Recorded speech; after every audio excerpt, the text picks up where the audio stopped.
So Miriam speaks Lashon Hara about Moshe. She gets Sarat. What's her reward? Everybody has to wait for a week until Miriam is healed. Now we can travel. The Tosfos explained it's a midah keneged midah. HaKadosh Baruch Hu works in a measure for measure fashion. Miriam spoke, and she had saras, but since she waited for Moshe, now we're going to wait for her. See, she waited about 15 to 20 minutes for Moshe, says the Tosfos, and therefore we have to wait for a full week, because the HaKadosh Baruch Hu's midah toiva is 500 times greater than midah asra. So HaKadosh Baruch Hu pays up 500 times more than what you did. You waited 15 to 20 minutes times 500, that's 10,000 minutes. That's a whole week that Klal Yisrael have to wait for Gevaldik. Is that a reward? It's a punishment. Remember the Reuven and Shimon we spoke about before? Reuven says to Shimon, when are we driving again? I don't know. We're waiting for Rebbetzin and Miriam. No, she has saras. We have to wait until she's healed. Everybody is talking about her for a whole week. Oh, do you know why we're still here? Because Miriam, the tzaddik is here, Moshe's sister, she got sarat. Why? She spoke Lashon Hara. Shh, what a beautiful reward.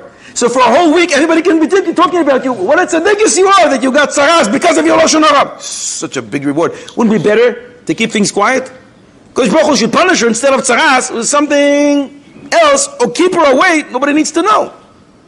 Then send a messenger on a clouds of glory, whatever, bring her back to the camp. But why everybody has to wait and talk about her for a whole week? Where is the reward in that? It sounds like the biggest punishment and embarrassment to Miriam. Because people will have to wait before. In order to understand what you're saying, we're going to tell a story. Where the Ridbaz lived was the city of Slutsk. The Ridbaz was the Rav of Slutsk, then he went to Chicago, and then he moved to Tzfat. About 100 years ago. When is it? About 100 years ago. So in his city, there was once a Maisa. A secular doctor, very secular doctor, very secular doctor, goes for a little walk Thursday afternoon, Thursday evening, 7 o'clock. He goes by the butcher. Thursday, by the butcher, is the busiest time of the week. And he saw this frum butcher kicking everybody out of his store at 7 p.m. This is so weird. He goes to the butcher and says, hey buddy, you're kicking your parnasa away. What are you doing? Everybody wants to buy meat for tomorrow and you're sending them away. What are you doing? So the butcher says to him, I'm rushing to shul. I don't want to miss mincha. I don't want to be late. You know, parnasa is very important, but parnasa is from Shamayim. I have to take care of my oilam haba. And the doctor says to him, oilam haba. There's no such thing. What's the shalom? What are you saying? He says, oilam haba, there's no such thing. So the butcher says to him, listen, maybe you are not going to have any oilam haba. I'm trying to work and increase the size of my oilam haba. The doctor continues to make fun of him, and he says to him, you know what? I have an offer for you. If you want to increase your size of your world to come, would you like to buy my part? I'll give it to you for 1 ruble, $1. That's a great deal, of course. The butcher takes out a dollar bill, he gives it to him, and he says, now I'm the owner of your share in the world to come. He says, yes. They shake hands. Ad kana kofi aleph. Years passed. One day, a distinguished looking woman comes into the butcher, and she says, I am the widow of Dr. So-and-so. Do you know him? No idea. So she says, I know the whole thing is nonsense. What whole thing? What are you talking about? She says, my husband recently died. And he came to me in a dream. And he said the strict judgment upstairs is very, very harsh. And they wanted to throw me in Gehenna forever. And the doctor says, I told him, what about all my mitzvahs? I saved so many lives. I even treated poor people free of charge.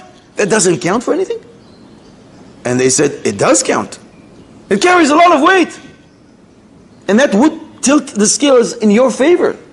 But since you went ahead and you sold your share in the world to come, you don't get to go to the world to come. So the doctor tells her in the dream, I convinced them to allow me to send you as a messenger to try and convince this butcher to sell me back, to cancel the deal, sell me back my share in the world to come. Please, please, please, go to the butcher and try to convince him. So she says to the butcher, the first time I had this dream, I figured, crazy dream. But then it reappeared the second time. And the third time, so I figured, I gotta check this out. You gave me your address and your name. But now that you're saying you don't know who the doctor was, I know the whole thing is just dreams. He says, wait a second. I remember that. Of course I remember that. You're saying the name of the doctor. I had no idea who he is. But I definitely remember that. Years ago, there was a doctor who came here, made fun of me, and of Olam Haba, and I bought his share in the world to come. She said, oh, do me a favor. Do my husband a favor. Please, cancel the deal. I'll give you back your ruble, your dollar, and give me back my husband's share in the world to come. And he says, no. So why not? He says, I'll tell you the truth. I'm a very simple Yid. Very simple Yid. I don't think I have a big share in the world to come. I don't have time to learn. Don't do too many mitzvahs. But now that I see that they appreciate upstairs the doctor's share in the world to come, I'm definitely holding on to it. Why would I go back on a deal which is great? The guy didn't want it. He sold it to me. It's fine. Not interested. She's pleased with it. Please, please, please. He says, no, not interested. She didn't know what to do. She went back home. That night, her husband came again in a dream. And he says to her, if the guy refuses to give it back to me, take this case to the Ridbaz, to the chief rabbi of the city, and sue him in a Beis Din. The following morning, she goes to shul, waiting for the Ridbaz when he comes out of Shachis, and she says to him, Rebbe, my name is so-and-so. My husband passed away. He was a doctor. She tells him the whole Maaseh. And my husband told me that I should take this butcher to Beis Din. Please, arrange for Beis Din. The Ridbaz heard all this. He says to her, today it's 5 p.m. We're going to have a Beis Din. Please announce to the whole city. Everybody should come. The shul was packed up. Everybody came. This is a very rare case. And everybody wanted to see what's going to transpire. The Beis Din starts. He says to the widow, so what do you have to say? She says the whole Maaseh again. Her husband came to her in a dream, and the butcher verified this is true. And the husband is a terrible dinei shamayim, terrible. And he just wants back what was his. The Ridbaz looks at the butcher and says, no, what do you have to say? And the butcher says, listen, I understand, but with all due respect, the guy came to me and made fun of Olam Haba. He didn't believe in it. He sold it to me. I bought it. We shook hands. I'm not sure about my size of my share in the world to come. Now I think it's bigger. There's no reason that I should cancel the deal. The Ridbaz announces a half an hour break. We'll come back, me and the other two Dayanim, and we'll give up Psak Din. He goes to his office, and everybody's there, thousands of people. Each person says, what a chutzpah, he's so cruel, the doctor, let him sell it back. And I says, why? The doctor was secular, couldn't care less about Olam Haba, made fun of him, of Olam Haba. He's right, he shouldn't count. Everybody has his opinion. Half an hour later, the Ridbaz comes in. We reached a verdict.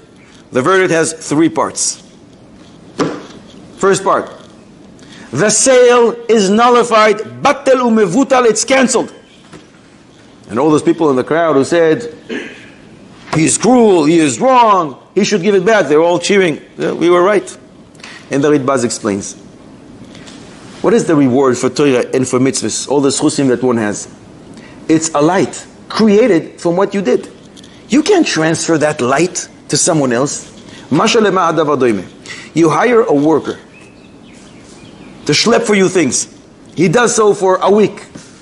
Not only did he schlep for you things and he got a compensation, $500, he also became stronger, more fit because of the work that he did for you.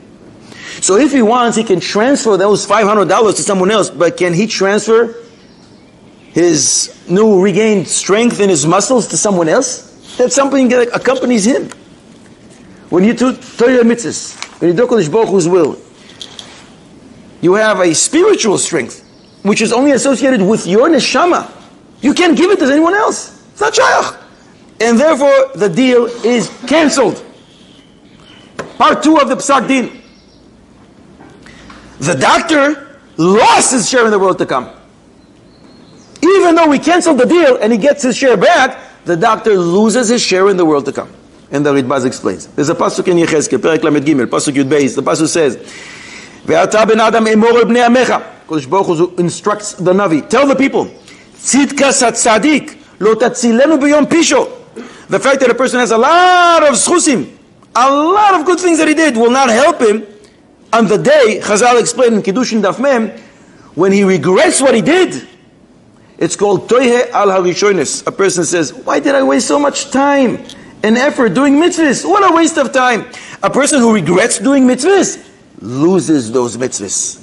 In Sanhedrin Daf Tzadi Amud Aleph we learn, Kol Yisrael yesh lahem chelek la'olam haba. Everybody has a share in the world to come, except those who don't. Everybody likes to quote the first part of the Mishnah, but the Mishnah continues. Those who don't believe in the world to come don't get to go to the world to come. This doctor made fun of the world to come, didn't believe it exists, so he doesn't get to go there.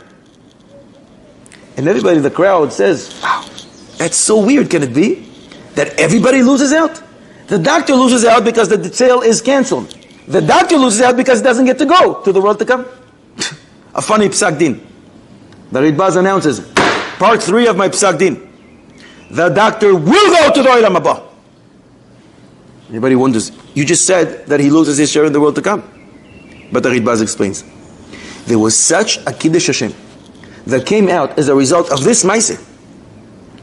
After his death, he acquired such a big schus, the biggest schus ever. Because now everybody sees there is a Kodesh Baruch Hu, there is a Din and there is a Dayan, there is judgment upstairs. There is a Kodesh Baruch Hu. And no Maaseh that one does goes uncounted for. Nothing. Chazal say in Yuma Peizayin Amud Aleph, one who's mezake es harabim doesn't go to Gehenna. Chazal say in Pirkei Avos, one who's mezake es harabim, the schus belongs to him. Here, the schus belongs to the doctor. Because of this doctor, everybody saw there is a Kodesh Baruch Hu out there. There is judgment upstairs. And for that, we decree down here that he does have a share in the world to come. The butcher still tried to, Rebbe, I also have a part in this Kiddush Hashem. I should also get a part. I don't know if the Ritbaz gave him a part, half, I don't know. But with that we can explain the reward of Miriam. From back then, when she sinned, and until today, everybody learns about the severity of Lashon Hara. Whom did she speak about? A man who couldn't care less. Moshe Rabbeinu is a tzaddik, he doesn't even care that she speaks about him. And yet she was severely punished a whole week, tzaras. Since then, everybody in Klal Yisrael says a pasuk every single day. It's one of the 6 remembrances. It's printed in many Sidurim after Shachis to say this every single day to remember. Klal Yisrael learns Shmiras HaLashon, Chofetz Chaim. Why? Because of Miriam. Mimele, that is a reward, just like you were saying. The reward is, can't even count it. Every single day, Klal Yisrael are occupied with this mitzvah called Lashon Hara, refrain from it because of Miriam. And that is her great reward.